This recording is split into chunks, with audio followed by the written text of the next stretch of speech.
Mayurbhanj जिलार Bisoi block अंचल गुरुवार संध्या काल बैशाखीर कराल तांडव लीला देखा मिली। प्राय 3 घंटा धरी तांडव रचिथिला काल बैशाखी। रायरंगपुर, बहलदा, जामदा, कुसुमी, बिजातला बिसोई ब्लॉक रे काल बैशाखीर प्रभाव देखा मिलता।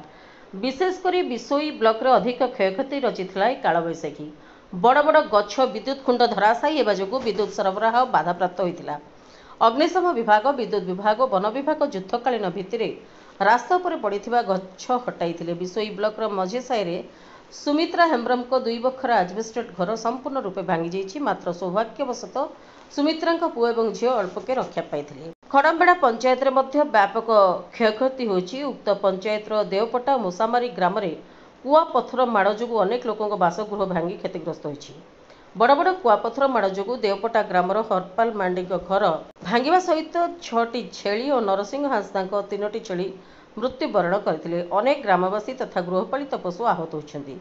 समस्त परिवार गरीब श्रेणी होता बेले प्रशासन को यथाशीघ्र क्षतिपूरण पर ग्रामवासी दाबी रखिछन्ति। गाली राति 7टा बेले 7:30 बेले एमती गोटे बात्या आसिला जे माने घर दुआर माने किछि नाइनी माने पूरा स्पॉल पत्थर भड़िया माने तोड़े कि गड़ी जीव माने घर को पसी पड़ी गला बेले आम तो रहिबार किछि जगह नाही कोन करबा से खोट तोड़े बसी छु आज्ञा सर।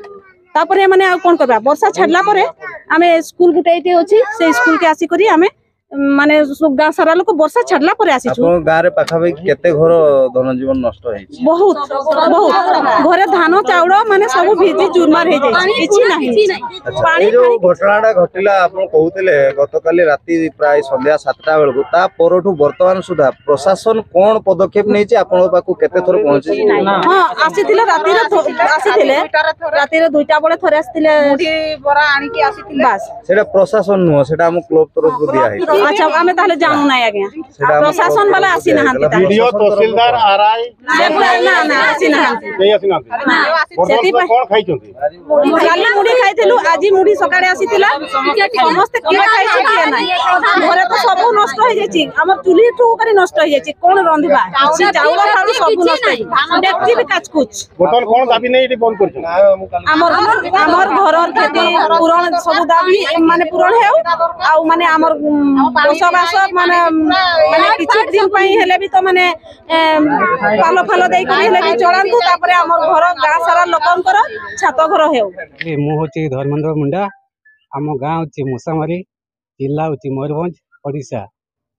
गतकाली से प्राय 7-8 भितरे माने 10 मिनिट काल बैशाखी आसिला किंतु से 10 मिनिट भितरे जहा जहा करिक जाइछि आपन प्राय देखि परथबे साडे आउ आमे ए रास्ता रे आसछु माने गोटे कारण नै कि आमे काली पाखु खाइ नै किछि नै रास्ता रास्ता तो जहा वस्तु देखचंती एटी आउ से घरर अवस्था कोन छै? घर अवस्था से घर भीतर को गले अपन जानि पारबे बाहर तो देखा जाउछि चकचकिया किंतु मात्र भीतर को गले जाई देखि पारबे किंतु डाली चावल जहा अछि सब भिजी की बतरी जाई छै आउ पिंधिया पई और ए जो छेली गरु छेली गल तो 2टा छेली हमर मरि गलानी आउ कहार केते मरि छै सेगड़ा बहुत प्राय धन जीवन तो बहुत नष्ट हो जाइछि। आउ प्रशासनिक को अनुरोध करूछि यथाशीघ्र ए विषय टिके अनुध्यान करिकि हमर सुव्यवस्था कले आपन पाखरे आमे चिर उपकृत हबु। मयूरभंज जिला Rairangpur Neeraj Kumar Sahu report, prime TV Odia.